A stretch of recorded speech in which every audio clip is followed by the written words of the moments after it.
Bom, então na aula passada, né, a gente estava falando sobre lá mecanismos de reação catalítica e a relação dele com a expressão cinética, né, que representa, né, aquela reação catalítica. Então, no finalzinho da aula, né, a gente parou, se eu não me engano, aqui, né, nas aproximações que são frequentemente usadas na análise cinética de mecanismos. Né? A gente havia feito lá uma revisão da cinética básica e parou aqui nas aproximações, que são estado estacionário, né, que diz que a concentração de intermediários superficiais é considerada constante ao longo da reação e a taxa de formação de produtos é igual à de consumo de reagentes. Tá? Tem a etapa limitante, né? Se uma etapa é mais lenta do que as demais, a taxa global vai ser igual à taxa dessa etapa. Desculpem. E por último, o intermediário superficial mais abundante, né? Se você tiver um intermediário na superfície que ele tiver uma concentração muito maior que todos os outros, né? A gente pode começar a desprezar os outros equilíbrios porque eles não vão fazer diferença. Então vamos ver como é que isso funciona na prática. O primeiro exemplo que eu vou dar, tá, de uma reação unimolecular, e é uma reação, né, onde você tem um reagente R, esse S aqui ele vai representar um sítio ativo, tá certo? E RS é o reagente adsorvido no sítio ativo, tá? Então essa primeira etapa aqui, ela representa, né, a adsorção reversível, né, do reagente no sítio ativo, tá? Numa segunda etapa, né, para uma reação unimolecular, né, lembrando sempre, a gente tem, né, o reagente no sítio ativo, né, adsorvido no sítio ativo, de fato reagindo, né, se transformando, né, no produto ainda adsorvido no sítio ativo, tá? Também estamos considerando em princípio uma etapa reversível aqui. E por último, a desorção do produto para a fase gasosa, tá? Também uma etapa reversível, tendo em vista que se o produto não sair do reator, ele pode readsorver, tá? Embora esse seja o primeiro problema que a gente está atacando, tá? Vocês vão ver que ele também é o mais complicado e que, em geral, né, eu vou ter que tentar fazer tudo isso passo a passo, mas vocês vão ver aqui que nesse caso, né, vão ter várias etapas faltando aqui, simplesmente porque o cálculo é complicado demais para se fazer até à mão, entendeu? No computador você consegue fazer, né, usando programas apropriados para isso, mas à mão começa a ficar muito complicado. Demoraria aqui algumas aulas para a gente pegar um exemplo tão, digamos, entre aspas, simples, né? Que é uma reação unimolecular com todas as etapas reversíveis. Tá? Então, a primeira coisa, né, quando a gente está considerando estado estacionário, né, concentração de intermediários reacionais na superfície é constante, então a taxa de consumo de reagente é igual à taxa de formação de produto, e que ambos vão ser iguais, né, à velocidade global da nossa reação, que é basicamente o que indica essa primeira linha aqui. Tá certo? Então, se a gente pode pegar, por exemplo, aqui, né, tomar como exemplo a variação, né, R como sendo igual a dp/dt. E qual é a variação da concentração de produto, né? Vai ser igual ao produto formado, que é o K3 vezes a concentração dessa espécie PS, menos a concentração do produto consumido, né, que é o K-3 vezes a pressão do produto vezes a concentração de sítios ativos livres. Tá? Então a gente precisa, né, resolver agora, né, obter, né, quais são as concentrações dessas espécies aqui, né, que não são facilmente determináveis, né? Quando você tem uma espécie na fase gasosa, você tira uma alíquota, injeta no cromatógrafo, né? Lógico, respeitando as nuances da técnica, né, calibração, etc. Você tem a concentração de produto na fase gasosa, né? A pressão de produto na fase gasosa. Mas como é que eu meço a concentração de produto adsorvido no sítio ativo? Então isso aqui tem que ser determinado matematicamente, né, em função do nosso mecanismo. Então a gente pode, né, assumir ainda a aproximação do estado estacionário, né, que a variação da concentração de PS de P na superfície em relação ao tempo vai ser igual a zero. Ou seja, a diferença, né, entre todas as reações que o formam menos as reações que o consomem vai ser igual a zero. Nesse caso aqui, né, o PS está sendo produzido na reação 2, está sendo produzido na reação menos 3. Ele está sendo consumido na reação menos 2 e está sendo consumido na reação 3, que é basicamente o que está escrito aqui. Tá certo? A gente pode, a partir daí, né, isolar o PS e obter uma expressão dele em função, né, de RS, S, pressão do produto e várias constantes de velocidade. Nota, né, que eu basicamente troquei um problema por outro aqui, né? O meu PS é uma função do RS que eu também desconheço, e eu já tinha esse problema inicialmente, que era a concentração de sítios livres. Também continuo tendo, né? Não resolvi muita coisa. Posso fazer a mesma coisa, né? Aproximação do estado estacionário para o reagente adsorvido no sítio ativo, que é DRS-DT, tá certo? E vou obter aqui uma função, uma expressão, né, para RS em função de S e em função de PS. Nota aqui, né? PS depende de RS e RS depende de PS. O que não é de se espantar, uma vez que a reação, né, de um para o outro, né, é uma reação reversível, tá? Então, de posse dessas duas reações, né, e do balanço de sítios, o que é o balanço de sítios, né? Que é essa expressão aqui embaixo. Ele me diz o seguinte, que o número de sítios livres mais o número de sítios com produto P adsorvido mais o número de sítios com produto R adsorvido é igual ao número total de sítios, tá? Então eu faço basicamente um balanço, né, um balanço de massa, né, de concentração dessas espécies, né, dos sítios ativos, tá? Normalmente, quando a gente faz isso, né, vocês vão ver nos exemplos que a gente conseguir de fato resolver, a gente faz isso aqui para conseguir determinar a concentração dos sítios livres, né, em função das expressões das espécies adsorvidas, né? Para exemplos, né, onde nem todas as reações são reversíveis, as expressões aqui começam a ficar mais fáceis, tá certo? Então, eu tenho aqui três equações, três incógnitas, né? Uma equação, deixa eu tirar isso daqui, uma equação em PS, uma equação para RS e uma equação para S, né? Então, e as incógnitas são RS, PS e S. Três equações, três incógnitas. Em teoria, esse sistema ele tem uma única solução possível, tá? E é essa parte aqui, né? Esse pulo aqui que é um pouquinho complicado. Então a gente tem, né? Aqui eu transpus para cá o nosso sistema, né? E pulei direto aqui para a solução do nosso problema, porque resolver isso aqui é complicado demais e depois que a gente resolve isso aqui, é só substituir lá na equação, né? Nessa primeira equação aqui, na segunda equação aqui da nossa velocidade de reação, e vocês praticamente direto obtêm essa equação aqui, tá? Então o que a gente vê aqui? Que a velocidade por sítio ativo é igual a 1 zilhão de constantes. Nota que esse K1 aqui, né, que é diferente do K minúsculo 1, ele é igual a uma reunião, né, uma função, né, de todos os quase todos não, né? Quase todos os coeficientes de velocidade, né? O que falta aqui no K1? Falta o K-3, né? Mas tirando o K-3, ele tem todos, né? Função da pressão de reagente menos 1 sobre a constante de equilíbrio vezes a pressão de produto, tá? Dividido por 1 mais esse K2, né, que é essa expressão aqui embaixo, vezes pressão de reagente, mais K3 vezes pressão de produto. Então nota, né, primeiro vamos notar o seguinte, de elementar, a reação de R dando P não tem nada, né?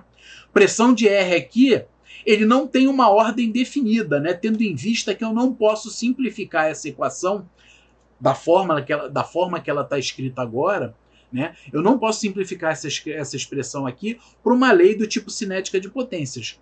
Então, a ordem de reação, né, ou a ordem aparente de reação, ela não é definida nesse caso aqui. Tá certo? Nem para reagente, nem para produto, né? Porque ambos estão envolvidos nessa subtração aqui, impedindo, né, e nessa soma também, né, no denominador, impedindo que eu possa simplificar isso para uma lei cinética do tipo lei de potências, tá? Então, a minha velocidade de reação, né, ela é proporcional a PR, tá? Mas também é desproporcional, né, é inversamente proporcional a PR. Por que isso? Porque quando você adsorve uma espécie, você acaba deslocando, né, você acaba alterando o número de sítios, tá certo? Vamos imaginar o seguinte, vamos imaginar, tá, que PR está numa concentração estúpida, tá? Deixa eu tirar isso aqui de cima.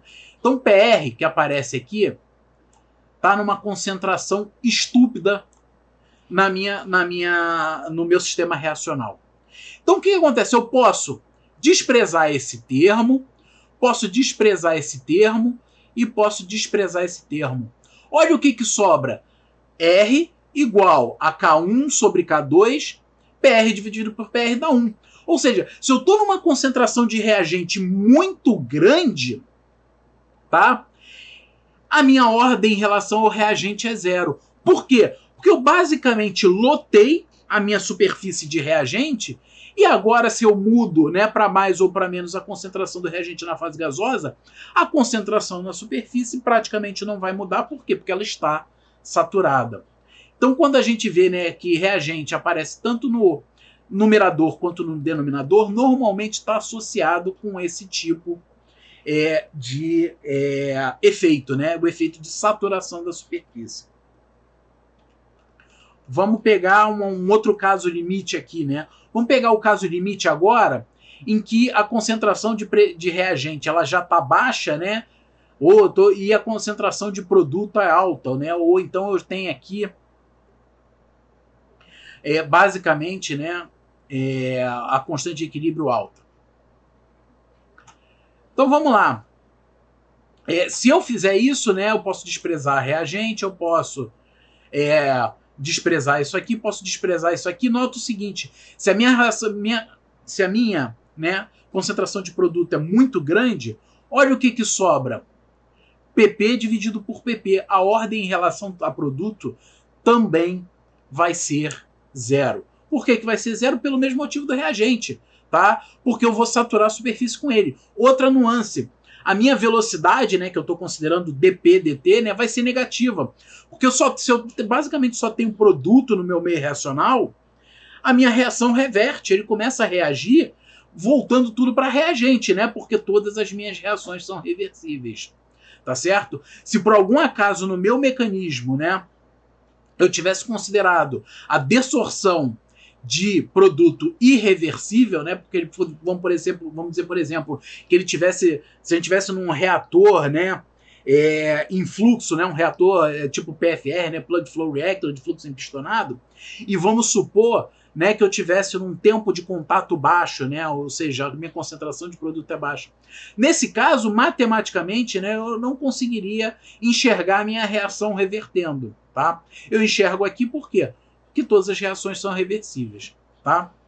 Então, apesar, né, de em condições normais a gente não conseguir determinar a ordem de reação para essa equação cinética, né, essa ordem de reação ela acaba aparecendo, né, em condições limites. Né, acaba sendo ordem 0 em relação ao reagente, quando eu estou com concentração de reagente muito alta, né, em relação ao produto, e por aí vai.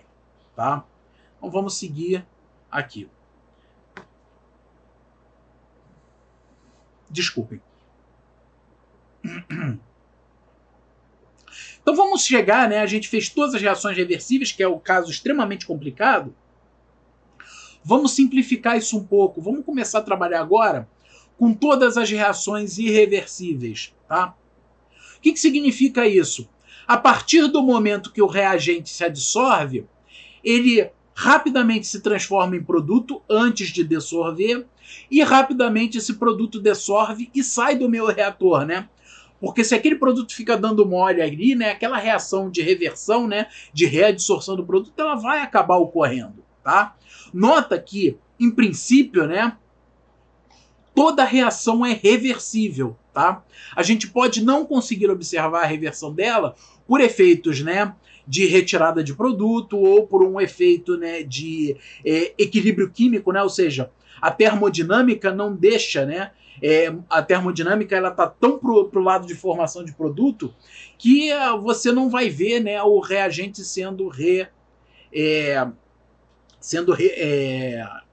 o reagente reaparecendo no nosso meio reacional, tá certo? Então vamos considerar agora o nosso mecanismo, né, para todas as reações irreversíveis. Se todas as reações ocorrem à mesma taxa, que é igual à taxa global, R igual...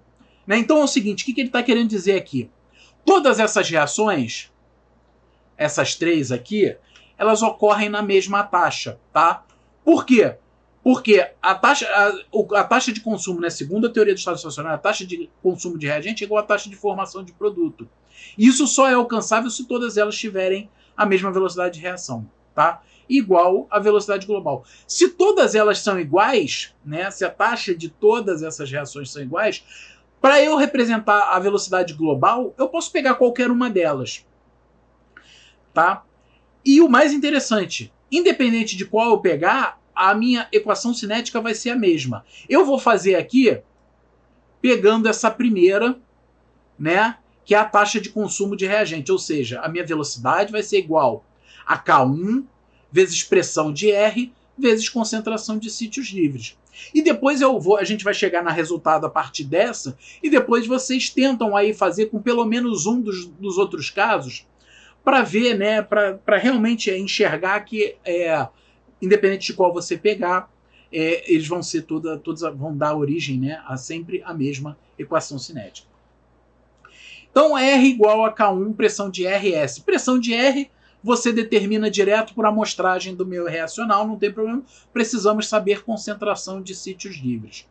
Como é que a gente faz isso, né? Concentração de sítios livres. A gente faz isso a partir do balanço de sítios na superfície, tá certo? Que eu já tinha comentado lá no primeiro caso, né, no caso anterior, que quando a gente faz esse balanço de sítios, normalmente a gente está tentando aqui determinar a concentração de sítios livres, tá?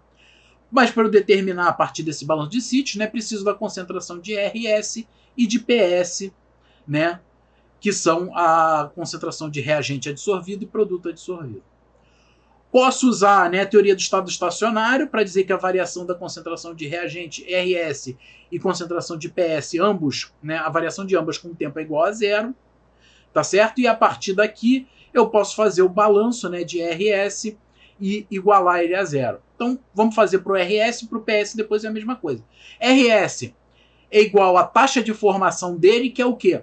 K1 PRS, né? A taxa de formação de RS. Menos a taxa de consumo de RS, que é o quê? Que é essa reação 2 aqui. Menos K2 vezes concentração de RS. E esse é o meu balanço de RS. Posso isolar aqui em função do S ou em função do meu RS, tá certo? A gente vai ver isso depois. Aliás, desculpa, eu isolo aqui, né, o meu RS e eu fico com isso sendo uma função de S que aparece aqui embaixo. Esse aqui é o valor de RS determinado, né, a partir dessa primeira, né, equação aqui em cima. Faço a mesma coisa para o PS, substituo o valor dele e agora eu fico com esse balanço de sítios aqui. S mais S que multiplica alguma coisa, mais S que multiplica outra coisa, igual a S maiúsculo, que é o quê? Concentração total de sítios, tá? Nota que a concentração total de sítios eu não estou me preocupando muito agora com ela, por quê? Porque, em princípio, você pode determinar a partir de técnicas analíticas. Por exemplo, se eu tenho um catalisador que é um catalisador ácido, eu posso adsorver bases nele, como, por exemplo, amônia, piridina, e estudar, né, a concentração dessas bases, né, quantas dessas bases foram adsorvidas, para poder determinar o número total de sítios do meu catalisador. Tá? Se é um sítio metálico, eu posso adsorver, quimisorver, né, hidrogênio ou monóxido de carbono. Entendeu? Se é um sítio redox, em geral eles quimisorvem monóxido de carbono e por aí vai. Tá? Então esse S maiúsculo aqui não é preocupante para a gente. Então eu isolo o S aqui do meu lado esquerdo e mando o resto, né, para o denominador do lado direito. Se eu fizer isso e já substituir o valor de S aqui em cima, eu chego nessa minha expressão aqui em cima. R igual total de sítios vezes K1 PR divididos por 1 mais 1 sobre K2 mais 1 sobre K3 vezes K1 vezes PR. Tá certo? Então essa é a nossa equação cinética. De novo a gente cai naquele problema. Essa equação cinética aqui ela não pode ser reduzida, né, nessa forma que a gente está tratando, a uma cinética do tipo lei de potências, o que inviabiliza, né, a determinação da ordem de reação. Tá? Mas de qualquer jeito a gente pode estudar, né, essa cinética em alguns casos limites. Por exemplo, né, a reação ocorrendo a baixa cobertura da superfície, né? Ou seja, em que praticamente toda a minha superfície vai estar exposta, né? Vai ser constituída de sítios livres, né? Ou seja, a concentração de RS e de PS vai ser pequena. A baixa cobertura da minha superfície, esse termo aqui vai ser muito menor do que 1 e eu vou poder desprezá-lo. Se eu fizer isso, né, desprezar esse termo aqui, eu vou ficar com a minha equação cinética, né, que é para baixa cobertura de superfície, baixa pressão de reagente, né, ou K2 e K3 muito maiores do que K1. Eu vou ficar com a minha equação cinética sendo R igual sítios totais vezes K1 vezes PR. E nota que nessas condições aqui, a minha reação, né, ela é pseudo primeira ordem, tá? Ela tem ordem aparente igual a 1. Por que eu digo ordem aparente? Porque se a gente olhar a equação cinética, ela é complicada e nem tem como eu definir a ordem nela. Então, ordem aparente é porque é aquela que eu estou observando em certas condições. Não é exatamente a ordem da... a ordem representando a cinética completa. Então a minha ordem aparente é igual a 1 e a minha energia de ativação aparente, né? Nota se eu fizer um gráfico de Arrhenius, né? Que é um gráfico de Arrhenius, né? Ele é um gráfico de Ln de velocidade, eu vou tentar escrever com o mouse, Ln da constante de velocidade, né? Em função de 1 sobre a minha temperatura absoluta, né? Isso é uma reta e o coeficiente angular dela é proporcional à energia de ativação sobre R. Aliás, desculpem, tá? Ela tem inclinação negativa, né? Então é isso aqui. Então meu coeficiente angular, né, vai ser proporcional a menos energia de ativação sobre constante dos gases, tá? Então, se eu pego, né, e calculo a minha energia de ativação aparente, né, através de um gráfico do tipo Arrhenius, eu vou ver que nesse caso essa energia de ativação aparente vai ser igual à energia de ativação da minha reação 1, que é o quê? A adsorção de R no sítio ativo, tá? Posso pegar outro caso limite, alta cobertura da superfície. É o oposto, né? Agora eu tenho alta pressão de reagente, eu tenho K1 muito maior do que K2 ou K3, né? Ou eu tenho o número de sítios livres praticamente, né, desprezível. E notem e prestem atenção nessa última colocação, né? O número de sítios livres é praticamente desprezível. Por quê? Agora é o inverso. Ao invés de eu desprezar esse 1 sobre K2, esse termo grande aqui, eu vou desprezar o 1, tá certo? E eu vou ficar o quê? K1 vezes PR dividido por esse monte de coisa aqui, vezes PR também. PR vai cortar com PR e a minha ordem aparente de reação vai ser igual a 0. Tá certo? E, né, a minha velocidade de reação vai ser igual ao total de sítios vezes 1 sobre K2 mais 1 sobre K3, que é basicamente isso aqui, né? K2 vezes K3 sobre K2 mais K3. A energia de ativação aparente, ela vai ser igual à energia de ativação da reação com menor constante de velocidade. Ou seja, né, quando eu pegar minha energia de ativação aparente, desculpa, fui para o lado errado, se R2 for mais lenta que R3, então a minha energia de ativação aparente vai ser igual à energia de ativação da reação 2. Se R3 for mais lenta, a minha energia de ativação aparente vai ser igual à energia de ativação da reação 3. Tá? É isso que quer dizer essa última linha aqui. Então nota, né, dependendo, né, isso tem uma coisa muito interessante. Imagina que a gente não sabe, né, o mecanismo e não tem como determinar a equação cinética completa. Nota o seguinte, se eu não sei a equação cinética completa e eu começo a trabalhar nessa condição aqui, né, com baixa pressão de reagente, e aí? Eu vou dizer que a minha reação é uma reação de primeira ordem. Agora imagina que o fulano lá nos Estados Unidos trabalha com alta pressão de reagente. Ele vai dizer que essa reação é de ordem zero. A hora que a gente for comparar os nossos resultados, acabou, a gente não vai entender nada.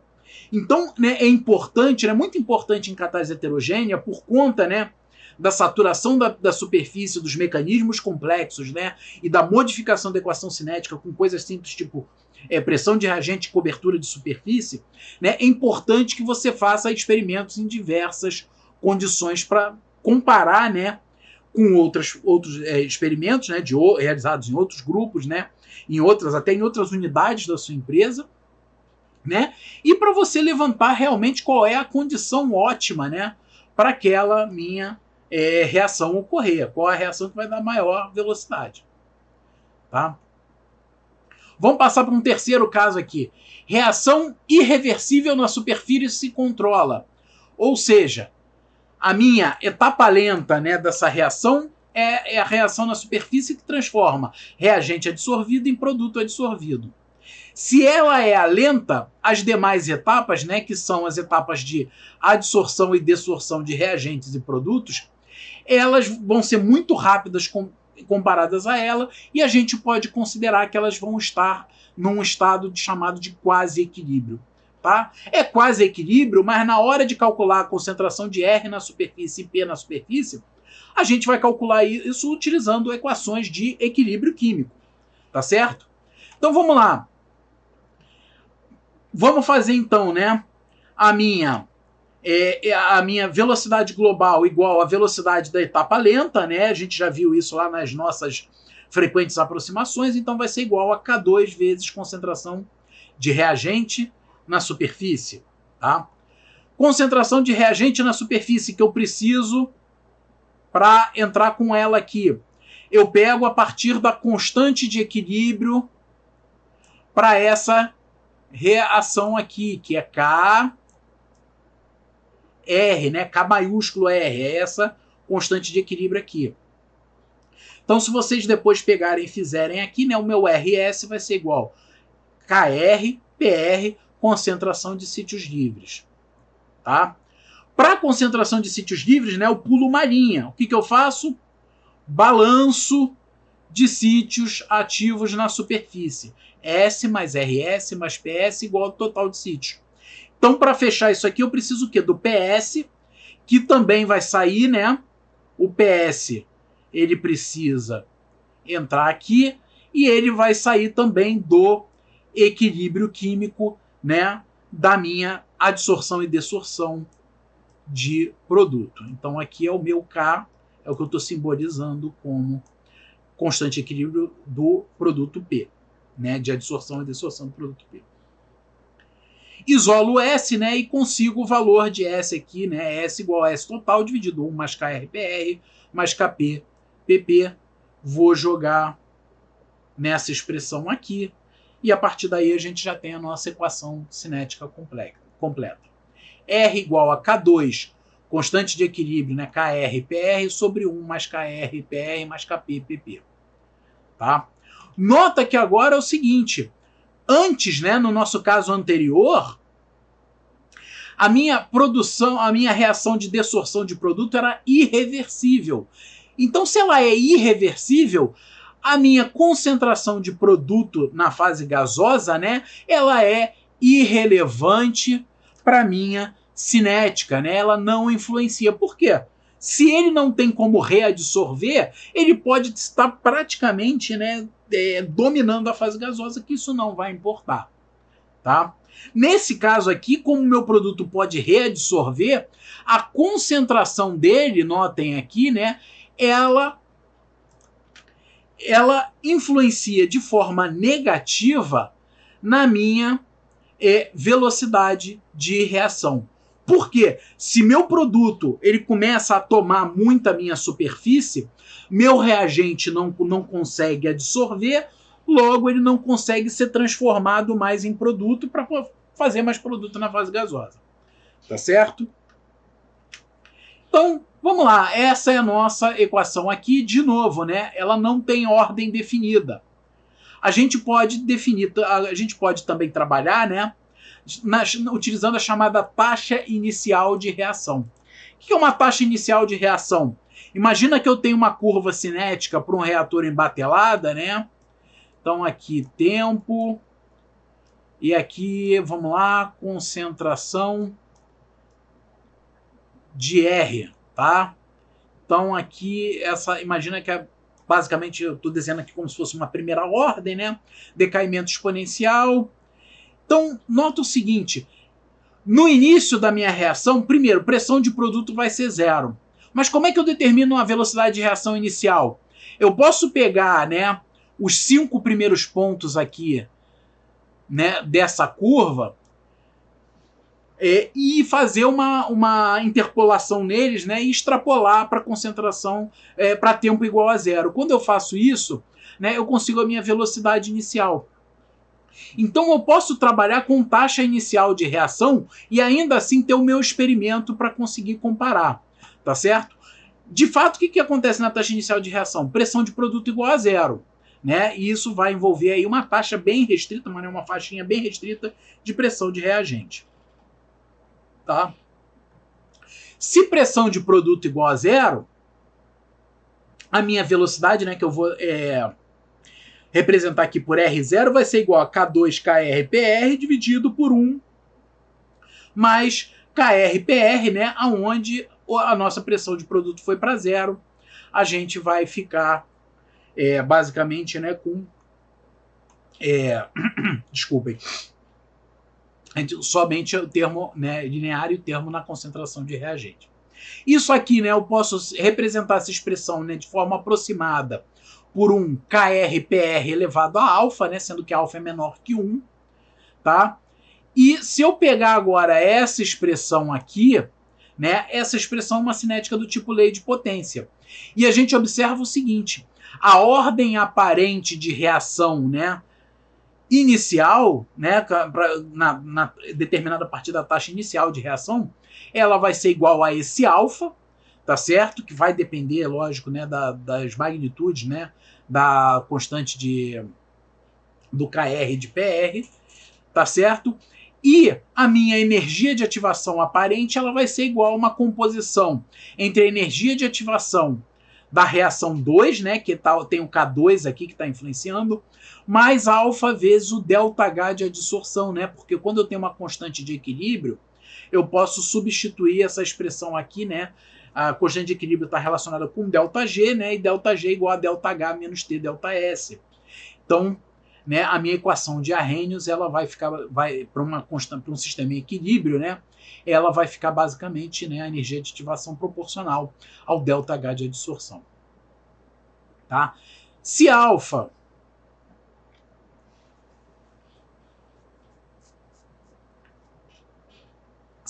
é menor do que 1, tá? Aliás, não tem nada a ver com alfa menor do que 1. Se a gente observar isso aqui, a nossa energia aparente de ativação ela vai ser sempre menor do que a 2. Por que sempre menor? ΔH de adsorção é sempre negativo, né, como a gente já viu no nosso capítulo anterior. Então a nossa energia de ativação aparente, né, ela vai ter como limite superior à energia de ativação da reação 2. Podemos considerar agora outras condições, né, limite. Cobertura elevada da superfície. Nota que agora, como a gente tem reagente e produto, né, ocupando a superfície, né, além de eu dizer que a cobertura é elevada, é importante eu discriminar quem é o MASE, né? Ou seja, quem é que vai ser o intermediário superficial mais abundante. E nesse caso aqui a gente está supondo que é o PS, ou seja, constante de equilíbrio de produto, né, é muito maior do que a constante de equilíbrio, né, de adsorção dos reagentes. Tá? Então, meu R vai ser K2, KR sobre KP, PR sobre PP. E, de novo, né, a gente tem aqui ordens de reação bem definidas. Ordem aparente igual a 1 para reagente, menos 1 igual para produto. Tá? Energia de ativação aparente vai ser agora o quê? Uma composição entre a energia de ativação da reação 2 e os ΔH de adsorção de adsorção de reagente e produto. Tá? Esse quando o MASE é PS, mas se o MASE for o RS, né, KR muito maior do que KP, a minha velocidade de reação vai ser só igual a K2, né, ou seja, as ordens aparentes de reação vão ser 0, e a minha energia de ativação aparente vai ser igual a E2. Então nota, né, que não só a gente está aqui pegando casos limites, né, então a gente tem aqui, está estudando casos limites, né, o que acontece com a nossa velocidade de reação nesses lugares, mas a gente está obtendo maneiras de determinar experimentalmente incógnitas, né, do nosso mecanismo cinético. Por exemplo, a gente consegue determinar energia de ativação, né, a gente consegue determinar constante de velocidade da reação 2 e energia de ativação relacionada a essa constante de velocidade. Tá? No outro lado aqui eu tenho uma combinação aqui do E2 que pode ser determinado aqui com os ΔH de adsorção de reagente produto. Nesse outro aqui é só com ΔH de adsorção de reagente. Então eu consigo, né, a partir do estudo dos diversos casos, começar a levantar quais os valores das minhas propriedades K2, KR e KP, que são propriedades relevantes do ponto de vista cinético. Tá certo? Então, né, lógico, existem várias outras maneiras, né, casos de limites, etc. Mas a gente vai parar por aqui para, digamos assim, para reações unimoleculares, né? E a gente pula agora para as reações catalíticas, né, expressões cinéticas de reações bimoleculares. Tá? Então, unimolecular a gente colocava lá a R dando produto, bimolecular a gente vai colocar os reagentes A e B dando produtos. Tá? Produto ou produtos, né? Vai depender, lógico, da reação que a gente está considerando. Se eu tenho reações bimoleculares, né, que envolvem dois reagentes, de cara eu tenho dois mecanismos possíveis que a gente consegue pensar. O primeiro, né, que foi inicialmente proposto pelo Langmuir e Hinshelwood, né, conhecido como mecanismo de Langmuir e Hinshelwood, ele envolve a reação na superfície entre A adsorvido e B adsorvido. Tá? Esse A tracinho asterístico e B tracinho asterístico representa que essas espécies elas estão na superfície do catalisador. Tá? Então, se ambos estão na superfície do catalisador, o mecanismo é conhecido como mecanismo de Langmuir e Hinshelwood. Tá? Se somente uma das espécies está adsorvida e reagindo com a outra direto da fase gasosa, eu conheço isso como mecanismo, né, de Rayleigh-Rideal, tá? Ou também muita gente inverte, Rideal-Rayleigh, tá? Não sei por que da inversão, mas enfim. Então é o caso em que a minha espécie A aqui, ela está adsorvida na superfície e reage com B direto da fase gasosa, tá? Então vamos estudar primeiro o mecanismo de Langmuir e Hinshelwood, tá?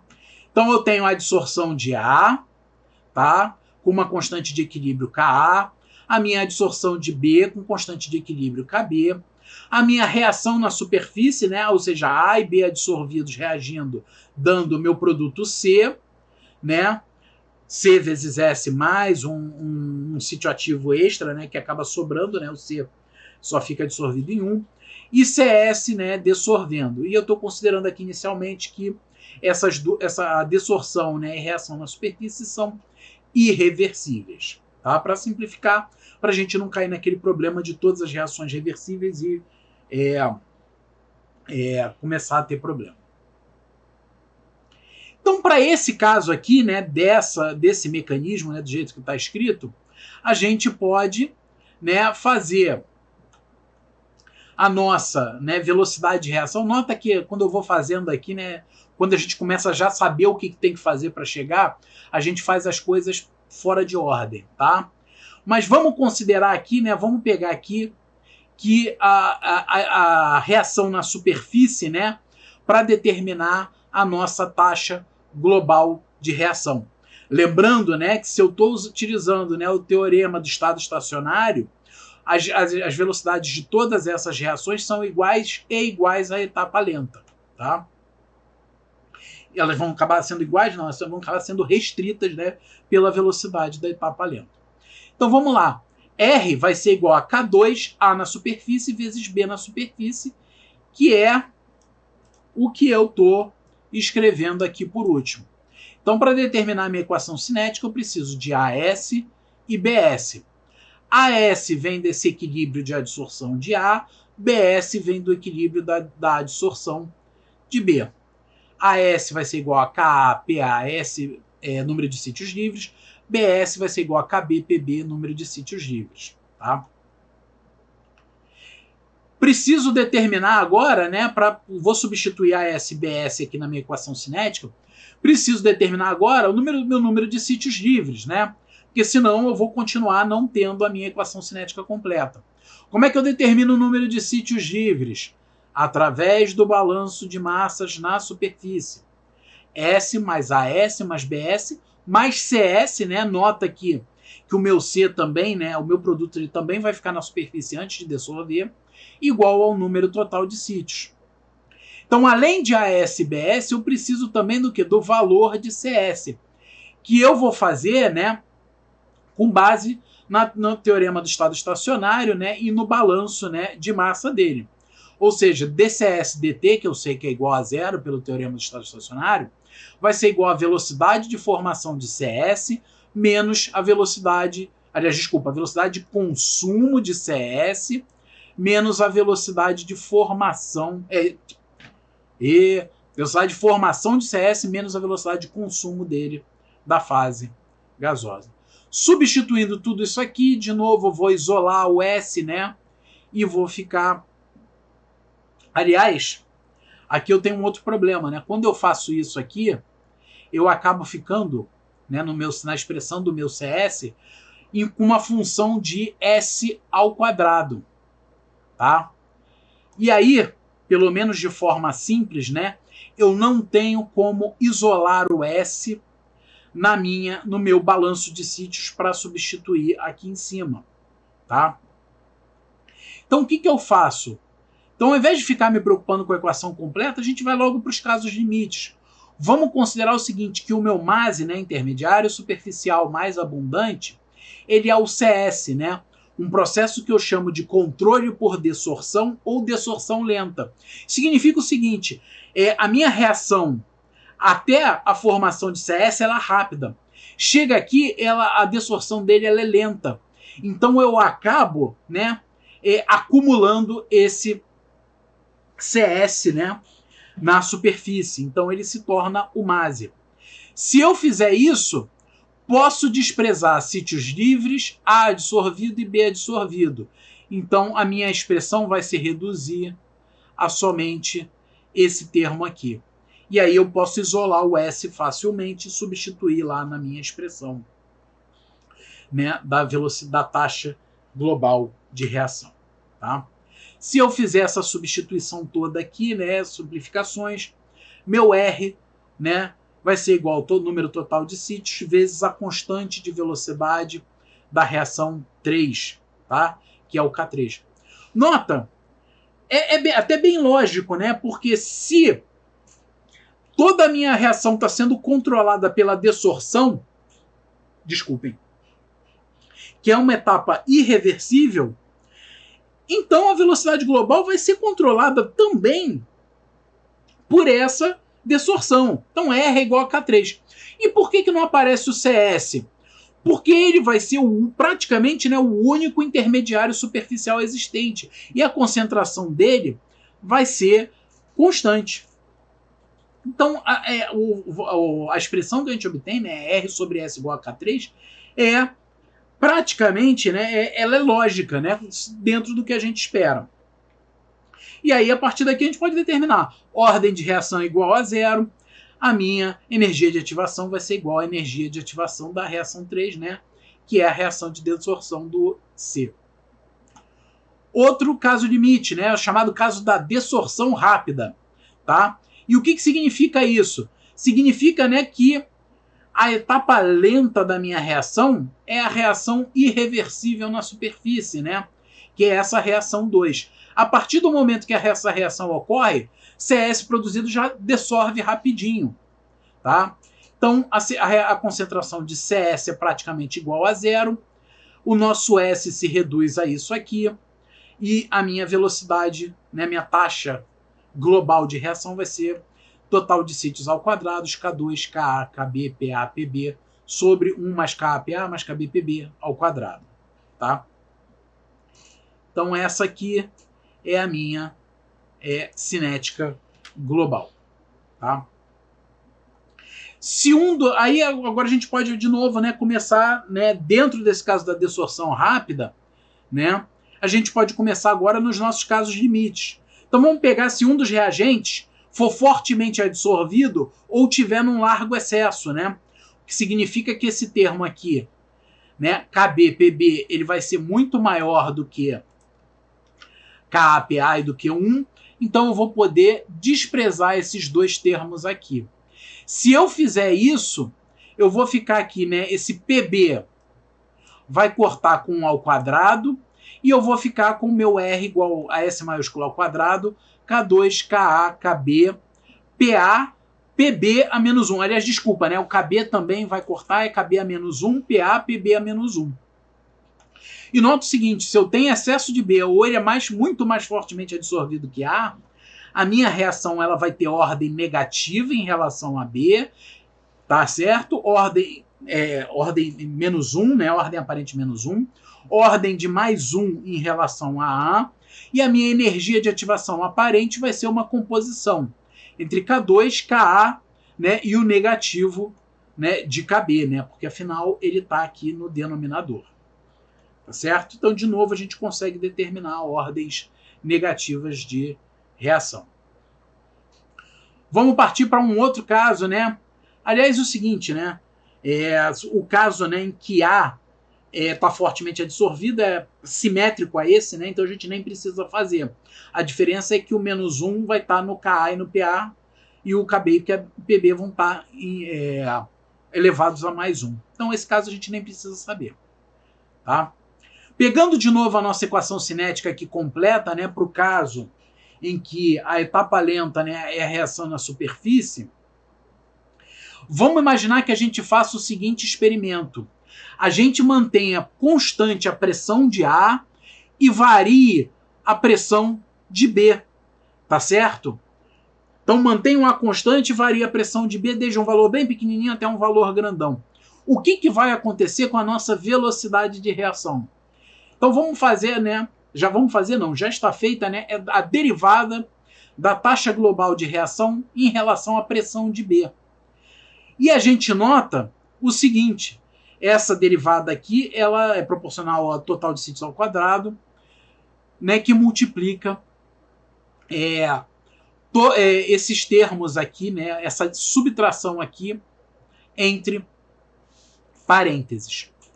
Então nota o seguinte, vamos procurar se a nossa função R em função de PB, ela tem um máximo, né, ou um mínimo, tá? E como é que a gente faz isso? Igualando essa derivada a zero.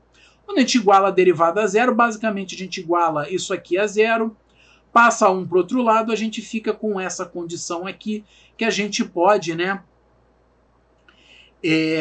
como é que se diz? A gente pode simplesmente... Peraí que deu branco. Né, que a gente pode simplificar para chegar, né, no nosso ponto de extremo KB, PB igual a 0, né? Ou seja, aliás, desculpa, aqui é KA, PA 0, né? Que o que eu estou mantendo constante é a pressão. Ah, não, desculpa, é KB, PB 0, né? Que é KB, pressão de B, quando a derivada igual a 0 é igual a 1 mais KA, E essa é a nossa condição de extremo. Óbvio, não dá ainda para a gente saber se é um máximo ou se é um mínimo, tá? Mas para saber se é um máximo ou se é um mínimo, basta a gente pegar quando a pressão de B é muito pequena ou quando ela é muito grande, tá? Então, a minha curva, né? Ela é uma curva, né, de velocidade global de reação contra pressão de B. A gente já viu que ela tem um extremo. O que acontece se o B é pequenininho? A pressão de B, né? Aqui, a gente tem aqui, quando o B é grandão, ordem em relação a B é negativa. Então, quando o B é muito grande, eu tenho a minha curva fazendo isso aqui, né? Ela tá, a velocidade, a taxa de reação está caindo com o aumento da pressão de B. Por quê? Porque PB está elevado a menos 1. Se o B é pequenininho, né, que é o caso em que A é grandão, o PB vai estar elevado a mais 1. Opa, para o lado errado. Então isso significa que ela é crescente no início. E, né, completando aqui, a gente já viu que tem um ponto de extremo. A gente chega a esse formato de curva aqui, onde esse ponto é representado por essa relação aqui. Tá certo?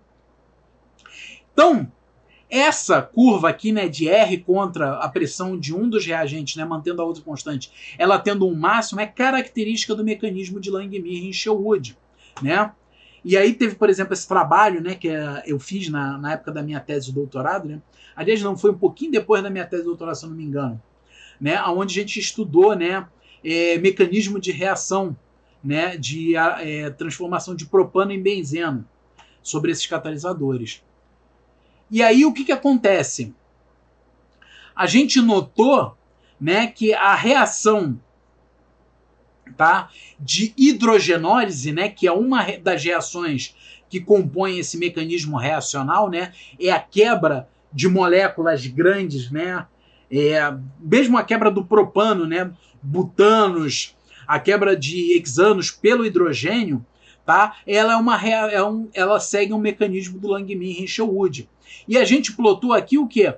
Velocidade de hidrogenólise, tá certo? Contra concentração de hidrogênio, que a gente manteve propano constante, né? Variou a concentração de hidrogênio no meio reacional e representou aqui por essa razão hidrogênio-propano, tá? Então a gente conseguiu determinar lá, né, que as curvas, né, com esse mesmo formato esperado aqui, né, do mecanismo de Langmuir-Hinshelwood, né, e conseguiu determinar também, né, o valor desse ponto de máximo em todas elas. Interessante, né, é que o máximo ele foi idêntico para todas as reações de hidrogenólise, tá? Aí indicava lá a questão do que o propano primeiro entrava num ciclo que formava todos os hidrocarbonetos antes de reagir. Mas enfim, isso aqui não é importante agora. O mais importante aqui é o seguinte: a curva, né? Essa é uma curva experimental, tá certo? De velocidade de reação, né? Velocidade inicial de reação que eu botei aqui contra a razão hidrogênio e propano, ela passa por um máximo, sendo característico do mecanismo de Langmuir-Hinshelwood, tá? Esse é parte do mecanismo, né, da reação. Então você vê aqui, né, você tem um catalisador de galho, né, que adsorve o propano, tá certo? E ele também pode adsorver hidrogênio, formando essa espécie de GH2 aqui. Essa espécie de hidrogênio, né, GH2, vai reagir com essa espécie aqui, né, de propano adsorvido, dando, por exemplo, metano e etano, né, que são os produtos da hidrogenólise do propano. Tá? Então esse aqui é uma pequena parte, né? Um mecanismo completo, é bem maior que isso, mas que ilustra, né, o que a gente está enxergando aqui. Então, para mecanismo de Langmuir-Hinshelwood, basicamente igual a isso, é isso que eu vou falar. mecanismo de Eley-Rideal, tá? Ou seja, o que a gente está considerando agora? Só A vai adsorver na superfície e B vai reagir direto da fase gasosa, tá? Primeira coisa, se a gente considera o controle por desorção, CS é o MASE, a velocidade de reação será R igual a SK3, idêntico ao mecanismo de Langmuir-Hushel-Wood. Eu deixo para vocês provarem, mas é meio óbvio, né? Se CS é o MASE, os equilíbrios envolvendo AS e BS não vão influenciar na taxa de reação, logo, entendeu? O único que vai influenciar na taxa de reação é o CS, logo não há diferença para o caso anterior, né, do ponto de vista mecanístico e matemático, tá? Então vamos para o caso agora, né, aonde a nossa reação na superfície é a nossa etapa limitante. Então, né, eu vou fazer, né, a minha taxa global de reação. Eita, peraí. A minha taxa global de reação, né, vou fazer igual a velocidade da reação na superfície. Então é igual a K2 AS, né, porque o A está adsorvido, vezes PB, porque B está reagindo direto da fase gasosa. Então a velocidade de reação vai ser proporcional à concentração de B na fase gasosa, que é representada pela pressão de B. Preciso da concentração de AS, que sai do equilíbrio de adsorção, que é igual a Ka, PA, concentração de S. Faço o balanço de sítios na superfície para achar o S, né, que é o número de sítios livres, em função, né, de Ka, PA e do número total de sítios. Com tudo isso aqui, eu faço, né, as diversas substituições. Velocidade global de reação vai ser K2, Ka, PA, PB sobre 1 mais Ka, PA. Notem, não há máximo, nem quando eu vario PA, nem quando eu vario PB, o que contrasta, né, com o que é observado no mecanismo de Langmuir-Hushel-Wood, que é o que a gente acabou de estudar. Tá? Então, para o mecanismo de Eley-Rideal, tá? Vamos supor o seguinte, né, que eu estou fazendo aqui velocidade de reação, então aqui é R, aqui em função da pressão. Vamos fazer primeiro em função da pressão de A. Se a pressão de A é pequena, né, eu posso desprezar KPA frente a 1, eu fico o quê? R, então deixa eu botar aqui A. Eu fico com R, é diretamente proporcional à minha pressão de A. Ou seja, para a pressão baixa de A, isso aqui tem um comportamento quase linear, certo? E se a minha pressão de A for alta? Se ela for alta, ao invés de eu desprezar o KPA, eu vou desprezar o 1. O meu PA, o KPA vai cortar com KPA e, né, a minha velocidade, né, minha taxa global de reação vai ser independente da pressão de A no meu meio. Né? Isso aqui é para pressão de A grande. Vou só cobrir, né, os pontos vazios, né, fazer a conexão das duas curvas, né, para pressão baixa e pressão alta, o termo de pressão intermediária. Eu tenho esse tipo de curva aqui, né, que é parecida com a isoterma de Langmuir, né? Ela é crescente até o momento em que eu saturo a minha superfície, né? E como a minha velocidade de reação é proporcional à concentração de ar na superfície, saturei a superfície, a minha taxa global de reação não muda mais. Tá certo? Então esse é para A. E para B? Vamos voltar aqui. Opa, aqui. Então vamos lá de novo. Pressão. Agora em função da pressão de B. Pressão de B só aparece nesse cantinho aqui, entendeu? Então não tem nem o que a gente discutir. R vai ser sempre crescente em relação a B com ordem igual a 1, né? Com a ordem de B, né? A ordem de reação de B aparente, né? É igual a 1. Então ela vai ter basicamente linear, tá? Por quê? Porque B ele está reagindo direto da fase gasosa. A velocidade de reação é diretamente proporcional à concentração dele na fase gasosa, que é a pressão, e a fase gasosa não satura, né? Enquanto você estiver colocando molécula, a não ser que você chegue lá nos limiares de condensação, a fase gasosa não satura, tá? Mas é óbvio, a gente está falando de reação em fase gasosa, né? A gente está bem longe do limiar de saturação. Então, para B ele sobe direto, né? Para A ele chega ao máximo. Comportamentos, né, que permitem a gente diferenciar assim, muito, né, em relação ao mecanismo, né, de Langmuir-Hinshelwood em relação à adsorção das espécies. Tá? Alguns casos especiais, né? Esse aqui é um mecanismo de hidrogenação, né? Então é um mecanismo de Langmuir-Hinshelwood, onde o reagente A e o hidrogênio ambos reagem adsorvidos na superfície, mas eu estou considerando o caso aqui, né, em que a adsorção, né, quimisorção do hidrogênio na superfície é uma quimisorção dissociativa. Né? A gente já viu isso lá no nosso capítulo de adsorção.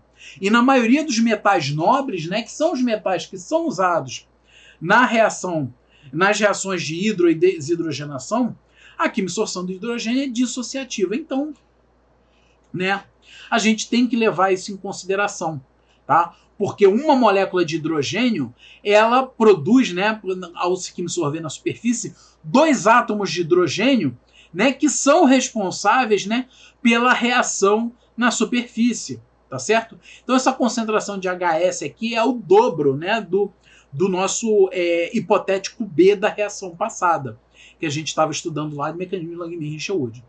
Então, considerando, né, essa terceira etapa aqui, né, como sendo a etapa lenta, né, a reação 3, vamos lá ver como é que fica a nossa equação cinética. O que muda em relação ao que a gente já estudou? Equilíbrio de adsorção do hidrogênio, que agora ele envolve o quê? HS ao quadrado igual a KH, pressão de hidrogênio, né, concentração de sítios ao quadrado. Tá certo? Quando eu jogo isso aqui no meu balanço de sítios, tá? E nota, né, que a concentração de o meu HS, né, ele também entra diretamente aqui na minha expressão cinética. Quando eu jogo isso no balanço de sítios, eu vou ficar com constante de hidrogênio elevado a meio, pressão de hidrogênio elevado a meio, concentração de S mais KPAS mais S igual a S maiúsculo. Então a minha equação cinética completa, né, fazendo essas substituições, vai ficar R igual S ao cubo, né, S maiúsculo ao cubo, K3, constante do hidrogênio, Ka, pressão de A, pressão de hidrogênio. Dividido 1 mais constante de hidrogênio vezes pressão de hidrogênio elevado a meio, mais constante de A vezes pressão de A, tudo isso elevado ao cubo. Tá? Essa é a minha equação cinética completa. De novo, né, não tem ordem de reação definida. A gente pode considerar aí os nossos casos limites. Né? Agora, como a gente já está craque aí, né, já fez diversos exemplos, eu estou indo mais rápido. Tá? Qualquer dúvida, problema, vocês gritam aí que eu vou mais devagar. Tá? Mas vamos considerar então o nosso caso em que eu tenho alta cobertura da superfície por A. Ou seja, o meu A é o MASE. Né? Então, aqui nessa curva aqui, eu vou desprezar HS e S livre, tá certo? Então, o meu R vai ficar igual a S ao cubo, K3, K do hidrogênio, pressão do hidrogênio, dividido por Ka ao quadrado, pressão de A ao quadrado. E notem agora o seguinte, ordem de reação em relação ao hidrogênio é igual a 1, ordem de reação em relação a A igual a menos 2. Tá? Então, isso para alta cobertura da superfície por A. Se eu tiver alta cobertura por hidrogênio, tá certo? Eu vou ter aqui o meu R igual a S ao cubo, K3KAPA, sobre K hidrogênio elevado a meio, pressão de hidrogênio elevado a meio. Ordem de reação igual a 1 em A ou igual a menos meio em hidrogênio. Então vocês notam, né, que quando eu tenho reações com mecanismos complexos, né, como é normalmente o caso, né, em catálise heterogênea, né, quando eu estou tratando de ordem aparente de reação, o céu é o limite. A gente já viu ordem 1, 2, menos 1, menos 2, menos meio, tá certo? Vai ter ordem elevado a meio mais para frente, né? Mas enfim. o céu é o limite. A gente tem que sempre levar isso em consideração. E sempre manter em mente o quê?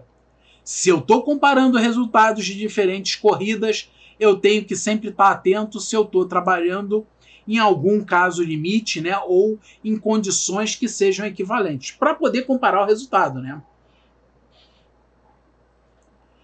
Então, né, esse aqui é um caso simplificado. Se a gente pegar um caso real, né, de um hidrocarboneto, né, da hidrogenação de um hidrocarboneto, né, hidrogenólise, né, de hidrocarbonetos, por exemplo. Então, no caso de hidrogenólise, né, o meu hidrocarboneto, em geral, ele vai sofrer adsorção múltipla na superfície, né, envolvendo múltiplos sítios ativos contíguos na superfície. Tá certo? Além disso, né, eu tenho a absorção dissociativa do hidrogênio. Tá? E aí, né, eu tenho que levar todo esse, como é que se diz, né, essa estequiometria, né, de hidrocarboneto, hidrogênio mais sítios ativos, eu tenho que levar isso em consideração na minha equação cinética. O do hidrogênio fica igual ao da aula anterior, do slide anterior, né, que a gente já tinha feito ele considerando como se fosse hidrogênio mesmo, mas o meu hidrocarboneto, né, ele vai levar em conta, né, um certo número de pontos de adsorção na superfície que é igual a x, tá certo? Então a minha espécie AS, né, ela vai ser, desculpa, ele vai estar conectado a um número x de sítios ativos na superfície, tá certo? Então, fazendo, né, levantando a nossa equação cinética para esse caso aqui, eu vou chegar, né, nessas condições, é óbvio, né, quando eu tiver feito o meu balanço de massa, né, como eu não sei, né, quais são esses expoentes, eu não vou poder determiná-los, né, eu não vou poder determinar uma equação completa, né, cinética, mas a gente pode estudar aqui, né, com certa facilidade os casos limites, tá? Então, se eu tiver baixa cobertura da superfície, né, ou seja, um número muito grande de sítios ativos livres em relação a SHS, a minha equação cinética vai ser essa aqui, né, K2KAPA, sobre constante do hidrogênio, pressão do hidrogênio elevado a Y sobre 2. O que é Y? Y é o número de pontos, tá certo, em que o meu hidrocarboneto vai adsorver na superfície, tá? É o número de hidrogênios que ele acaba perdendo para se adsorver na superfície. Tá? Então, eu vou ter ordem 1 para PA, ordem negativa em relação ao hidrogênio igual a metade do número de hidrogênios retirados da molécula.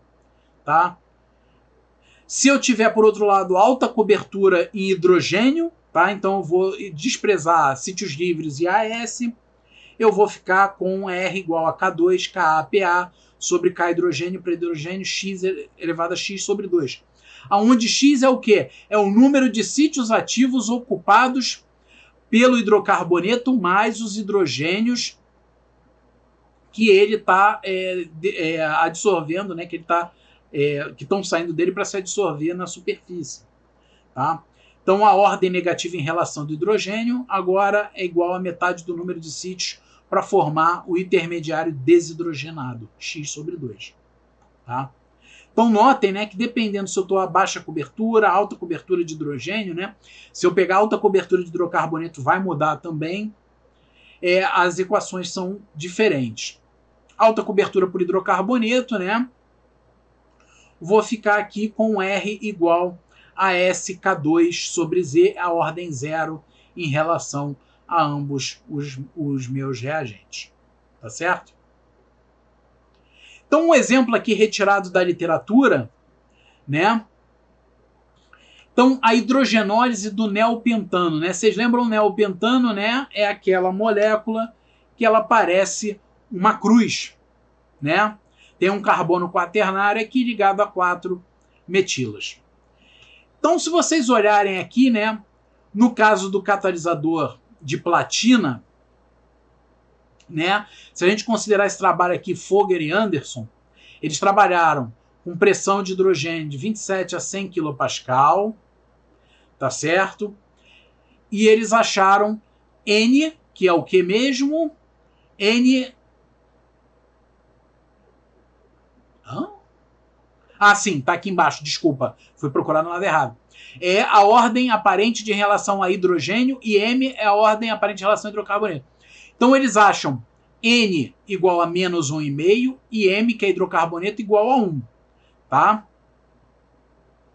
Se eu pego agora Faro e Campbell, tá? Faro, não sei se vocês conhecem, o professor Arnaldo Faro, né, se aposentou lá do DFQ. Esse trabalho aqui foi parte da tese de doutorado dele lá na década de 80. Né? Ele faz com a pressão de hidrogênio de 2 a 6 kPa, nota que é uma pressão bem menor de hidrogênio, e ele chega a N igual a menos 1,2, M igual a 1,1, né? E os resultados aqui eles acabam sendo bastante parecidos, né?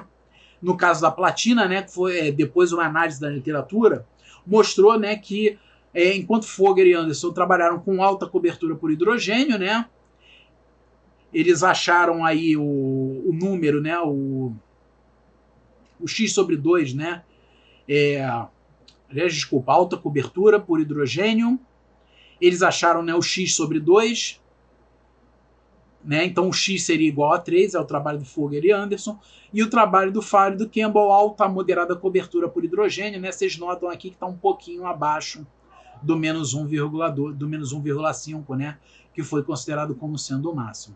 Ambos têm, como é que se diz, ordem 1 em relação a hidrocarboneto, né, que era o esperado, né, se eu trabalhando em alta cobertura da superfície por hidrogênio. Se eu pegar agora irídio, né, ambos também estudaram irídio, o Fogger e Anderson utilizaram 27 a 100 kPa, Faro e Campbell de novo 2 a 6 kPa, né, a faixa que eles utilizaram. Fogger e Anderson acharam, né, N igual a menos 3, né, ou seja, o número, né, de sítios envolvidos na adsorção do hidrocarboneto é igual a 6. Nota como é bem maior no irídio do que na platina. Tá? E o M, que é a ordem em relação ao hidrocarboneto, igual a 1. Já o Faro, ele achou menos meio e 0,2. Tá? E nota, né, como o comportamento muda. Nesse caso aqui, o que aparece? O Fogger e Anderson estavam trabalhando em alta cobertura por hidrogênio e acharam, né, eles estavam estudando quando essa equação cinética aqui, ela estava válida, tá certo? Então o que acontece? Ordem de hidrocarboneto é 1, ordem de hidrogênio x sobre 2. São os menos x sobre 2 são os valores que ele acha. E o Faro e Campbell, como eles trabalhavam numa cobertura bem menor, né, numa pressão de hidrogênio bem menor, eles acabaram trabalhando numa condição de alta cobertura por hidrocarboneto. E alta cobertura por hidrocarboneto é esse resultado, né, que se espera, né, é essa equação cinética aqui.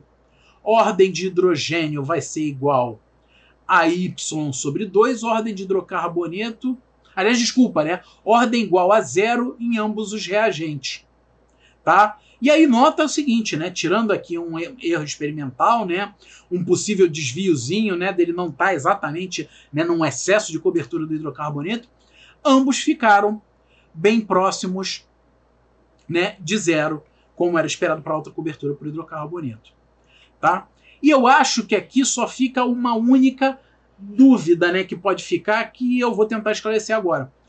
Por que, se eu uso, né, as mesmas pressões em platina e em irídio, né, principalmente no caso da platina, no caso do trabalho do Fogger e do Anderson, né, entre 27 e 100 kPa, não importa platina ou irídio, eles trabalharam em alta cobertura por hidrogênio. Mas o trabalho do Faro e do Campbell, né, fica né, demonstrado aqui, né, através desses resultados, né, de ordem aparente de reação, fica demonstrado aqui que se ele muda da platina para o irídio, na platina ele tinha alta cobertura por hidrogênio, né, no irídio ele vai ter alta cobertura por hidrocarboneto, tá certo? O que muda, né? Por que mudou? Por que Num caso é uma coisa, no outro caso é outra coisa. Porque, né, as constantes de equilíbrio de adsorção de hidrogênio e hidrocarboneto na platina e no irídio são bastante diferentes, tá certo? E vocês podem notar aqui, no caso do irídio, né, além das constantes de adsorção serem completamente diferentes, no caso do irídio, a adsorção de hidrocarboneto ela ocorre, né, num número muito maior de pontos da molécula de hidrocarboneto, né, envolvendo um número muito maior de sítios na superfície do que na platina, entendeu? E isso está de acordo, né, com o que a gente espera pelo fato do irídio ser um metal muito mais eficiente para a hidrogenólise, né? E aí a gente vai ver lá na frente, né, na catálise por metais, que a hidrogenólise, né, os mecanismos de hidrogenólise em superfícies metálicas, eles envolvem a quimisorção em vários pontos da molécula, né, para poder você fazer a quebra e rearranjo de ligações. Certo? Então isso aqui é só o resumo, né, o que eu falei. Isso aqui foram as propostas de intermediários superficiais, né, para x igual a 6 e x igual a 3. Né? 6 é o Fogger e Anderson, x igual a 3 é o Faro e Campbell. Né? Tem esses dois casos aí. Então, gente, essa parte de cinética, né, eu vou deixar aí, é uma parte extremamente rica, né, do ponto de vista cinético, né, ela tem muita coisa para ser estudada, né, essa metodologia que eu ensinei não é a única existente, tá? Existem outras metodologias de construção, né, e determinação, né, das equações cinéticas de velocidade a partir do mecanismo, tá? Mas eu não vou entrar em muito mais detalhes sobre isso. Tá? Os próximos passos do nosso curso primeiro seriam limitações difusionais internas e externas. Tá? Esses dois tópicos, eu deixei lá os slides para vocês, mas eu vou pular. Vocês dão uma olhada, entendeu? Tenta só dar uma entendida por alto para saber que existe. Tá certo? Que eu não vou discutir aqui, vocês tiram as dúvidas comigo. Eu vou passar direto para preparo de catalisadores, né? Porque essa parte de limitações difusionais ela acaba sendo bem complicada, é uma parte que tem uma matemática pesada, né, envolvendo equações diferenciais muito forte. Tá? Então eu vou direto para a parte de preparo de catalisadores, que é inclusive mais interessante, né, do ponto de vista experimental, né? E essa parte aí ela é muito mais engenharia do que química, né, limitações difusionais. Tá o material lá, deem uma olhada, tá certo? Depois, se vocês tiverem alguma dúvida, vocês vão tirando comigo, mas aí a gente não vai discutir isso. Então é isso, gente. Um abraço aí, a gente se fala na terça. Valeu, professor. Abraço, até terça. Tchau, tchau.